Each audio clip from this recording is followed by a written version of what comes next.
Roxie with Roxie's Broadway Breakdown. Welcome back to my channel, and if you like all things musical theater, then this is the place to be. I want to talk about a brand new show coming to Broadway, not until April of 2026. Yes, I know that's a ways away, but I'm so excited about it. I couldn't wait to talk about it, and it's based on one of my favorite TV shows of all time, the Apple TV series, Schmigadoon. Yes, I absolutely loved this TV show, and if you're a true blue musical theater fan, I'm sure you loved it as well. It was created by Cinco Paul and Ken Dario, and it starred Keegan-Michael Key and Cecily Strong from SNL, and the musical will be directed and choreographed by Christopher Gattelli of Newsies and Death Becomes Her Fame. I love Christopher Gattelli. I think he's so incredibly talented and creative. So I just can't wait for this musical. It will star Alex Brightman, who originated the role of Beetlejuice, and Sarah Chase, who created the role of Myrtle Wilson in the Great Gatsby Broadway musical. So let me give you some background. If you are not familiar with Schmigadoon, let me tell you a little bit about it. It's about Josh and Melissa, a married couple who they're both doctors, and they're both tired of their, mundane routine life. They're like, oh, we need to do something. We need to kind of get out of our rut. And they decide to go on a hiking trip. And on this hiking trip, they come across this mystical, magical land that just appears. No, not Brigadoon, but Schmigadoon. And the first season sort of covered those golden age musicals from the 40s and 50s. The Oklahomas, the Music Mans, the Carousels, the Sound of Musics. And it was sort of just meant to be, a parody, a satire, if you will, pay homage to those kind of musicals.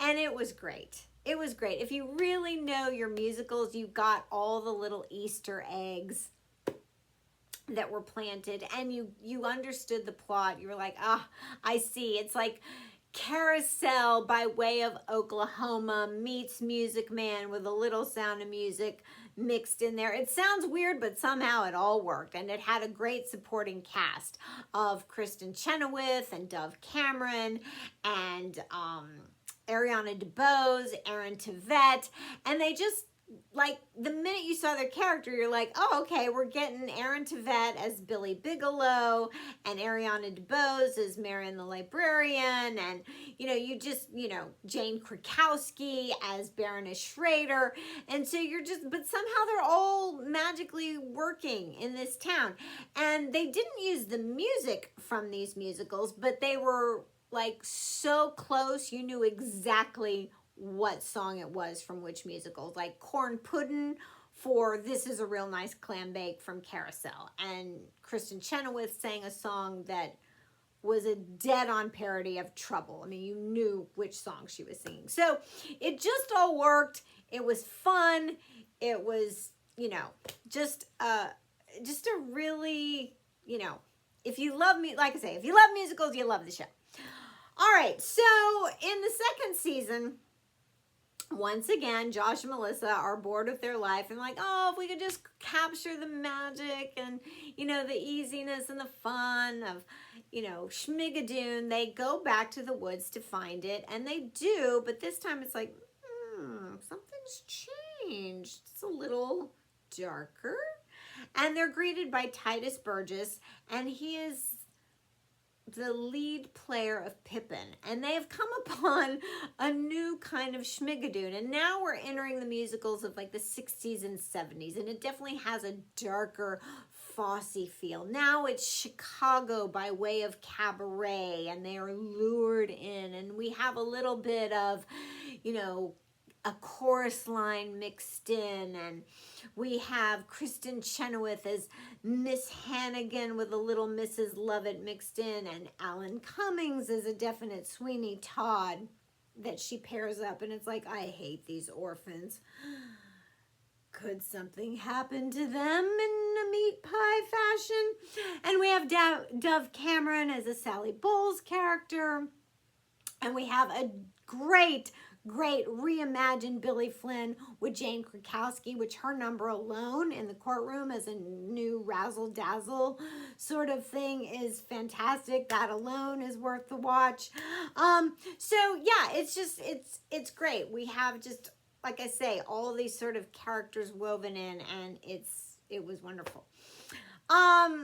So I kept waiting for, like a season 3. I was like, I can totally see this, just keep going. You could do season 3 and go into the 80s and 90s, and you could do Andrew Lloyd Webber musicals and Sondheim and just keep going in 90s and 2000s until you get to contemporary musicals and today, and keep thinking of some reason Josh and Melissa keep going back to Schmigadoon.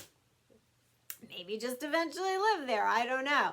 But I can see how this would totally work as a Broadway musical, because like I say, it would work in any fashion. You just get Josh and Melissa there, and really you don't have to stick to any one plot. I mean, you just kind of contrive a silly plot for them to get there. Obviously, they find Schmigadoon like out in the woods, and then you really don't have to stick to any one decade. You can just sort of do a mishmash of any musical from any decade, wrap up a lot of different musicals, even today's musicals, and just have a blast with it. I mean, just have a ball. Everybody in the audience who understands and knows musicals can start picking out like, oh my gosh, there's so-and-so musical, and they're doing this from this musical, and blah, blah, blah. I mean, it would be hands down a great musical that could be enjoyed by everybody that loves theater. So I can see it working. I can see it working a little bit better than Smash. That was like a meta show, a show within a show. And yes, that had 2 seasons, but it didn't really translate well to stage, because fans of Smash, it was about 2 girls kind of vying for the role of Marilyn and Marilyn the musical, and was it going to be Karen or Ivy?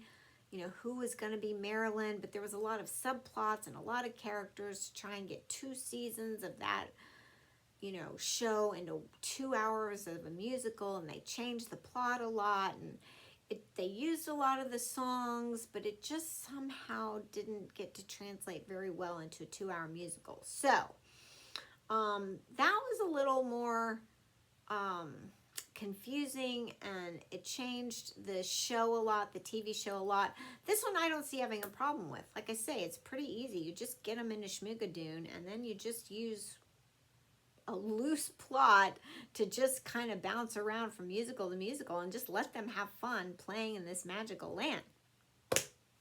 There you go. So I'm looking forward to it. I hope it does well, and let's see where this goes. I can't wait to find out more about it, but it should open at the Nederlander in April of 2026. So there you go. All right, I hope you like that. Don't forget to click and subscribe. Let me know what you think about the idea in the comments below, and I'll see you in my next.